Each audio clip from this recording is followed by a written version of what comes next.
Good morning, Miss. We're the members of Group 5 who will be presenting on Pteridophytes. The members of my group are Daniel Somra, Tanya Voodoo, Chitranjali Ruturan, Ricky Samwaru, and Alicia Cummins.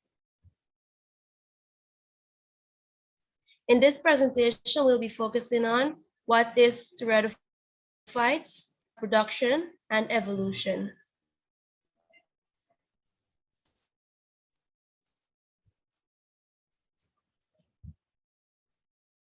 What is Pteridophyte?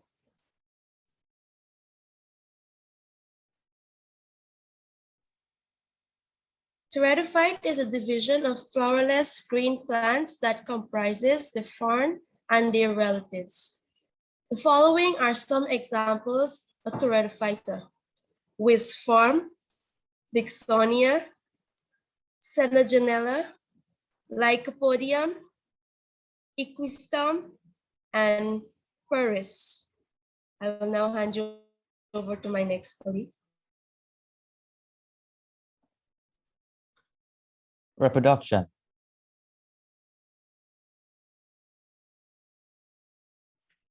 Pteridophytes are plants that do not produce any flowers or seeds.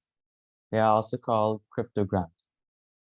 Ferns and horsetails are included in this category. They are the first terrestrial plants to show the presence of the vascular tissues, xylem, and phloem.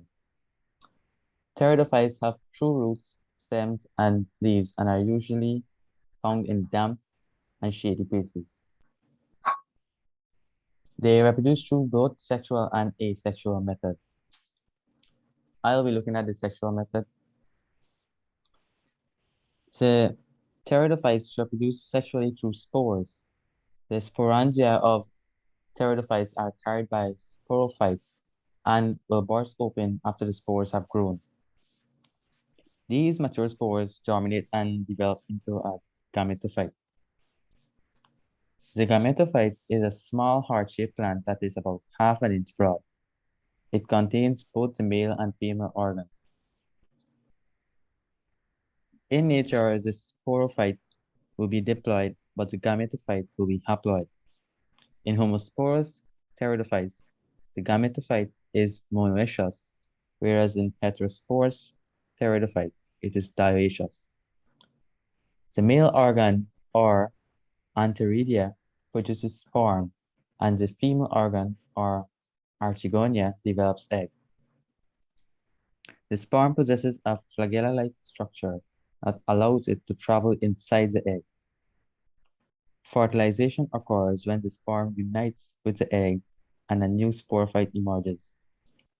A wet environment is required for optimal fertilization to occur. The newly produced sporophyte proceeds through meiosis to produce a haploid spore, which then develops into a haploid gametophyte. This completes the life cycle of pteridophytes.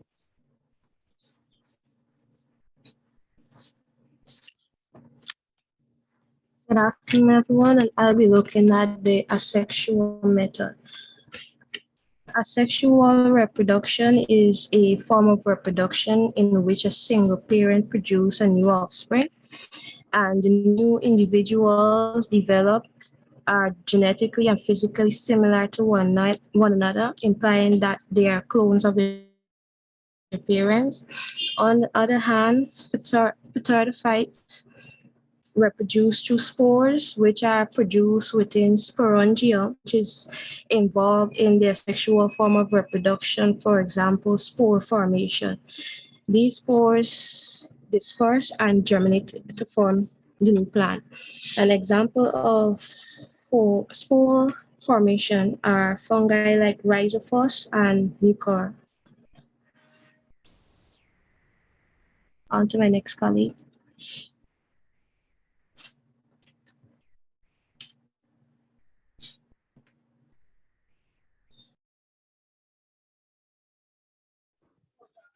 Good afternoon. I'll be talking about the evolution of pteridophytes.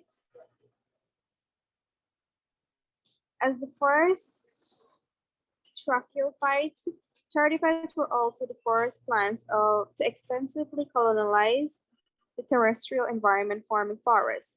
They also constituted an important source of food for terrestrial animals. By presenting conductive vessels, they could be larger, a feature inherited from them by phanerogamous plants. These are earliest known vascular plants which originated in the Silurian period 400 million years ago of the Paleozoic era and subsequently diversified and formed the dominant vegetation on Earth during the Devonian to Permian period. There are controversies regarding their origin and evolution. There are two broad theories about their origin. According to one, which is the pteridophyte have originated from an algal ancestor, while the other school supported the brimophytic origin hypothesis of pteridophytes. Many scientists believe that pteridophytes have originated from algae, though they are not unanimous about the type of ancestral algae. The concept of algal origin of the pteridophytes is based on the similarities between algae, especially the chlorophyte and pteridophytes. Thank you.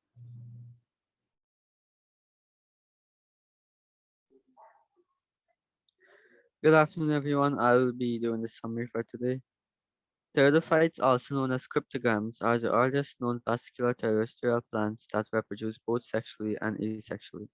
They do not produce flowers or seeds, but due to them forming heavy forests, they were considered an important food source for terrestrial animals around them.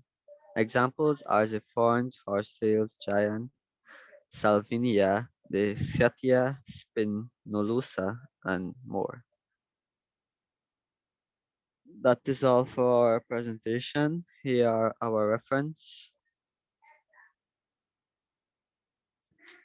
and a pleasant thank you.